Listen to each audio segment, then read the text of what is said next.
Okay, class. Now this is generally what sort of character we are. So there are four main types: wizards, clerics, thieves or rogues, and fighters. But we're going to be a multi-class because we can, and we're going to be a fighter thief, which means we can fight. You know, we're decent in a fight, but we can also hide in shadows. We can pick pockets. We can pick people's. We can pick locks, and we can find traps and stuff. So it's quite a versatile character. The downside of that is that if you pick one class, you level up in it quite quickly, relatively quickly, and so you become quite powerful at that one class. Whereas you will never be as powerful in your separate classes as you would if you played like as one class. You see what I mean? But you do have the both classes to play with, so you're more versatile, but you're less specific. Specified. That's not even a word, but I'm going to use it. You get the gist. Anyway, yeah, we're a fighter thief. Now, our alignment is how we view the world, what sort of person we are. It's divided pretty much into good, neutral, and evil. We're going to be a chaotic, neutral character, which means that we do what we want.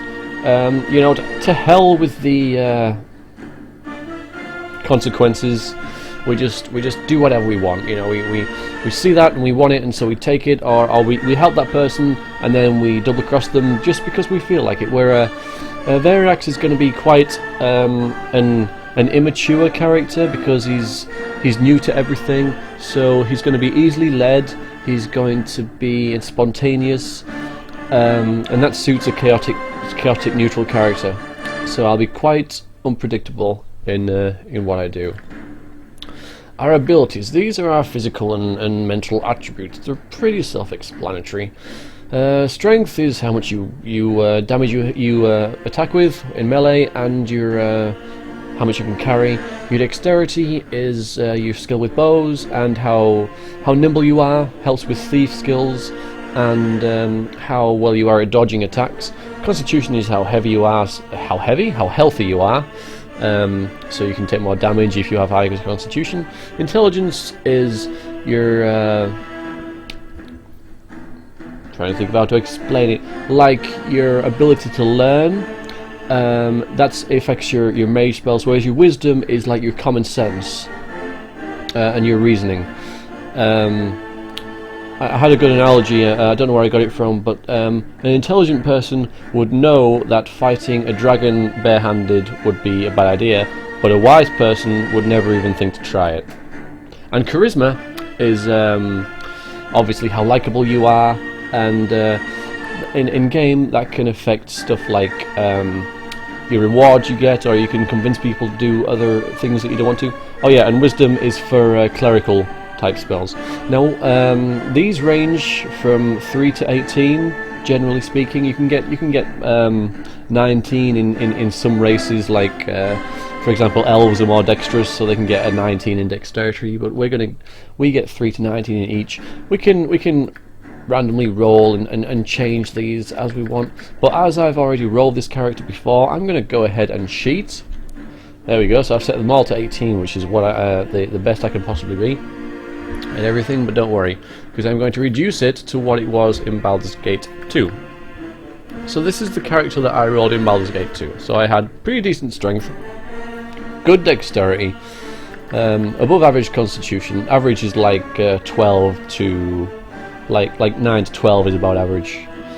Anything below 9 you get penalties, and anything above 12 you get bonuses. I think it might be 13. I'm not sure.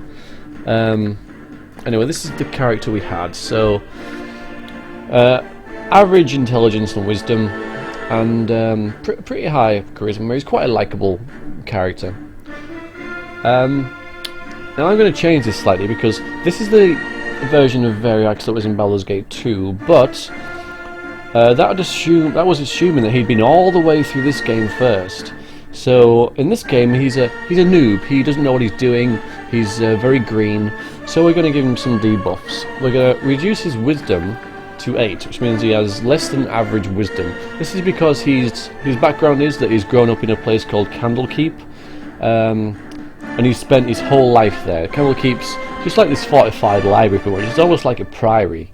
and he's been raised by a guy called Gorion, as we've already seen in the little introduction movie.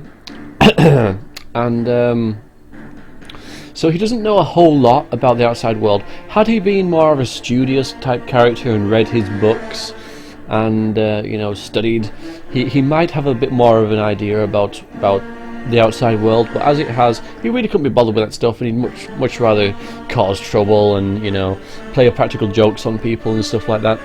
So his intelligence is 8. Sorry, no, his wisdom is 8. His intelligence is fine. He might have been a bit smarter had he tried a bit harder in his books, but currently his intelligence, you know, he's not stupid, but he's not the ace of the class either. And we're also going to give him -1 strength as well, to strength 15. So he's still, I mean, he's quite a beefcakey kind of character, you know. He's but I'm going to reduce his strength because in Baldur's Gate 2 he got that strength point from fighting and from adventuring, generally speaking. So yeah, I'll just reduce his strength slightly to represent the fact that he's not gone through this game yet. And we are done. Okay, skills. So this is where we choose which obviously which weapon we're good at. This is going to change from the Baldur's Gate 2 Let's Play, because in Baldur's Gate 2 he dual wielded katanas and long swords, short swords, stuff like that. He was a dual wielder. He's not going to be a dual wielder in this because the weapons in Baldur's Gate 1 are vastly different to the ones in Baldur's Gate 2. So there aren't any, I don't think there are any katanas in Baldur's Gate 1, so there's no point giving him katana. You might be able to buy them from shops, I'm not sure. I mean, the mod might have enabled some to be implemented into the game. But even so, the game's a lot harder when you first start out, because in Baldur's Gate 2 you start out about level 7, whereas in Baldur's Gate 1 you start out at level 1. So you're really bad at combat. So I'm going to make him an archer. I'm going to give him some short sword skill, because he does have some melee skill. He's quite decent in a fight. He is a fighter after all. But we're also going to give him the longbow. And we also get to pick his skills as a thief, and we're going to max out his open locks. You can also pick pockets and find traps. He wouldn't have found any traps in Candlekeep, so there's no point picking. It makes no sense. I mean, why would there be traps in his home? And we also get move silently and hide in shadows, which are sneaky skills. He hasn't set any traps before. He doesn't know anything about traps. And detect illusion. Stuff like finding secret doors and stuff like that, but he hasn't come across any of that either, so he's mostly just been going into places that he shouldn't be getting into, and so I'm going to max out his open locks. Also, that's going to be very useful gameplay wise for the planned party that I'm going to have. Okay, we're nearing the end of the character generation finally.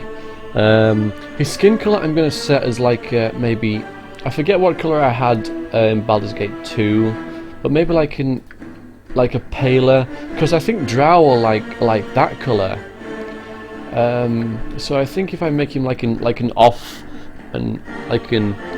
white, he looks like he needs some sun pretty much from his heritage. He looks quite unhealthy, but even so, that's just the way he is. And we can just choose the colour of his garb. So we've got black, and he's got a white hood on, so white. We get to pick a voice for him, which is going to be this one, which is the same voice as I used in the second game and the expansion. And his name is the X. No, X. Very X. Good deal. There we go. Now we accept and we go into the game.